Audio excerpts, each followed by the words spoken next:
আউযু বিল্লাহি মিনাশ শাইতানির রাজিম। বিসমিল্লাহির রহমানির রহিম। জনাব সভাপতি, আমাদের প্রিয় প্রধান অতিথি, এই জাতির অহংকার, নির্যাতিত নিপীড়িত হয়েও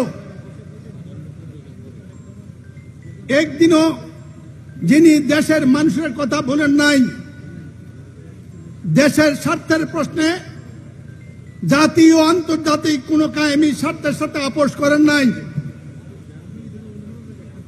নিজ ভাইয়ের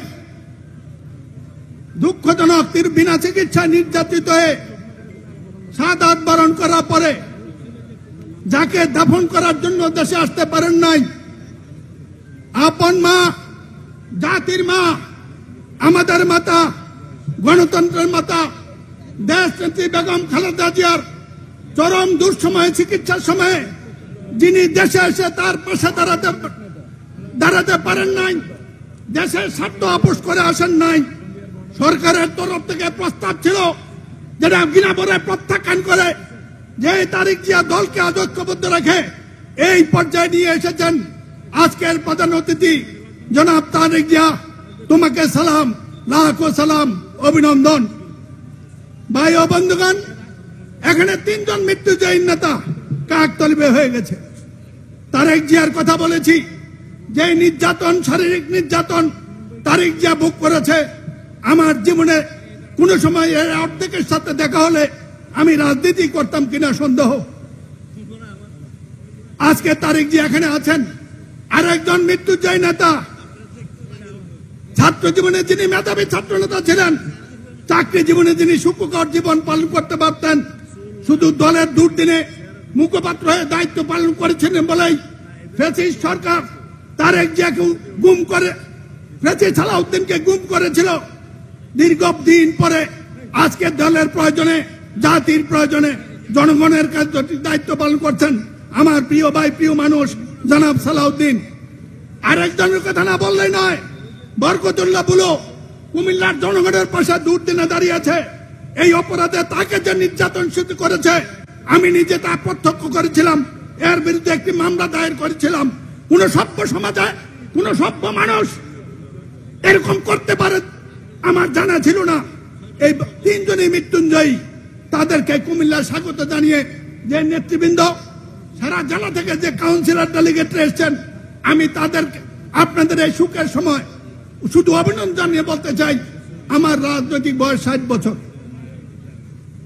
আমি দেখেছি 69, আমি দেখেছি 70 মুক্তিযুদ্ধ।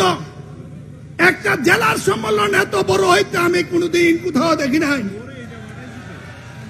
এর অভিনন্দন পাবে জনাব তারেক জিয়া, আর যাদেরকে দায়িত্ব দিচ্ছে জনাব জাকারিয়া তাহের সুমন এবং বিপু ওয়াসিম এবং আহ্বায়ক কমিটি। আর একটু পর সভা চলবে, আমাদের প্রধান অতিথি ভাষণ দেবেন।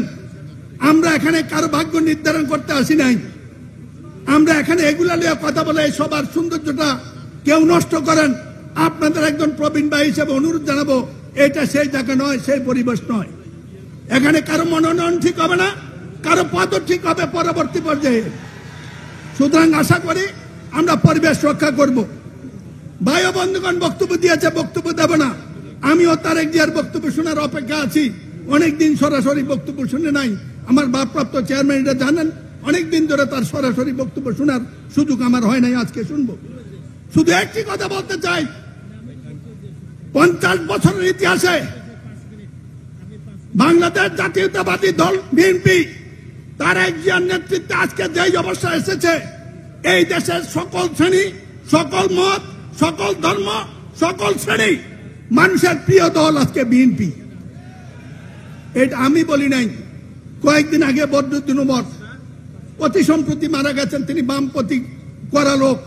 তিনি বলে গিয়েছেন বিএনপি বোধহয় এখন সবচেয়ে প্রগতিশীল এবং গণতান্ত্রিক রাজনৈতিক দল। সাংবাদিকরা লিখে, আমি শুধু উপমা বলতে চাই, ভারতের কংগ্রেস 200 বছর রাজনীতি করে একসময় সার্বজনীন দল হয়েছিল। তারেক জিয়া, দেশনেত্রী বেগম খালেদা জিয়ার নেতৃত্বে বিএনপি 50 বছরেই আজকে বাংলাদেশ এশিয়া মহাদেশের মধ্যে সার্বজনীন সর্বশ্রেণীর সর্বমানুষের দলে রূপান্তর হয়েছে। আমাদের ভোটের জায়গা আছে, আমরা তো ভোট দেবই ধানের শীষে যেই প্রার্থী হোক, কিন্তু আরো ভোটের কিছু জায়গা আছে। আগে খেলাটা সোজা ছিল, আওয়ামী লীগের বিরুদ্ধে বক্তব্য দিলে আমাদের বাক্স ভরে যেত। আজকে আওয়ামী লীগ নাই, আমরা জানি না কাদের বিরুদ্ধে আমার যুদ্ধ। এই সময়ে আমরা যেন নিজকে অভিমান করে শক্তিশালী ভাবে ভোট আছে মনে না করে ঘরে বসে না থাকি। যেখানে ভোট সেখানে জন্য যাই, অন্তত দুই জায়গায় যেতে পারি, বলতেছি দুই জায়গায় যেতে পারি। একটা জায়গা হলো যারা আমরা বাংলাদেশে বলি সনাতনী, তাদের কাছে যাওয়ার সুযোগ হয়েছে। তারেক জিয়ার নেতৃত্বে গত দুর্গা পূজা থেকে হিন্দু ভাইদের পাশে মন্দিরে মন্দিরে বাংলাদেশ জাতীয়তাবাদী দল যেভাবে দাঁড়িয়েছিল, এবারও যেভাবে দাঁড়াচ্ছে, তার আস্থার জায়গা বাংলাদেশ জাতীয়তাবাদী দল। আমরা যেন তাদের কাছে যাই। আর একটি জায়গা আছে, সেই জায়গাটি হলো যাদের কোনো দল নাই, আমি নাম বলবো না, তারা এখন বিএনপিকে ভোট দেওয়ার জন্য অপেক্ষা করছে। আমরা যেন এই সুযোগটা নষ্ট না করি। আর একটা জায়গা যেন বেশি যায়, আমাদের বিরুদ্ধে যে বেশি বেশি কথা বলে, সেটা হলো মসজিদ। আমরা যেন 5 ওয়াক্ত নামাজ পড়ি, আমরা যেমন সেখানে সুযোগ বুঝে কথা বলি, তাইলে দেখবেন আমাদের প্রতিপক্ষ যারা লাফাচ্ছে তারা ঠান্ডা হয়ে যাবে। নাম বললাম না। এই সতর্ক বাণী দিয়ে যারা এই সম্মেলন আয়োজন করেছেন, আগামী নেতৃত্বকে অভিনন্দন জানিয়ে আমি আমার বক্তব্য শেষ করার আগে জনাব তারেক রহমানের কাছে একটি কথা কুমিল্লাবাসীর তরফ থেকে বলবো। হ্যাঁ বলতেছি, please.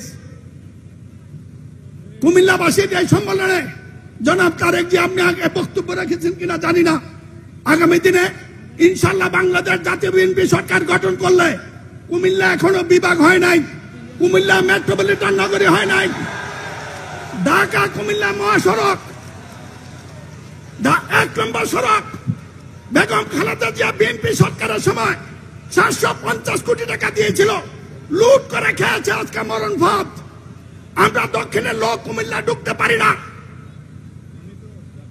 Dhaka Comilla rail line British আমলে হওয়ার কথা ছিল। এই দাবিগুলো নিয়ে কুমিল্লা বাঞ্চল মঞ্চের থেকে আমরা আন্দোলন করছি। আপনি শুধু মনে রাখবেন, আল্লাহ যদি আপনাদেরকে আমাদের দলকে ক্ষমতা নেয়, দয়া করে কুমিল্লাকে ভুলবেন না। ইতিপূর্বে যারা ক্ষমতায় গিয়েছিল, এক বিএনপি ছাড়া ম্যাডাম খালেদা জিয়া বিশ্ববিদ্যালয় করেছেন, ম্যাডাম খালেদা জিয়া মেডিকেল বিশ্ববিদ্যালয় করেছেন, ম্যাডাম তার শহীদ জিয়ার সময় কর্নেল আকবর বাক্যাবাদ করেছেন। এছাড়া কোন সরকার কুমিল্লার জন্য কিছু করে নাই। তাই বিএনপির কাছে দাবি, আগামী দিনে আমাদের দাবিগুলোর ব্যাপারে ইনশাল্লাহ বিএনপি ক্ষমতা যাবে। একটু স্মরণ করবেন। আপনার দীর্ঘায়ু, সফলতা, সুস্বাস্থ্য কামনা করে দু কথা বলার সুযোগ দেওয়ার জন্য ধন্যবাদ কৃতজ্ঞতা জানিয়ে আমার বক্তব্য শেষ করছি। আসুন আগামী দিনে নির্বাচনী লড়াইয়ের জন্য প্রস্তুত হই, ধানের শীষে ভোট দেয়, বিএনপিকে ক্ষমতা নেই। আল্লাহ হাফেজ।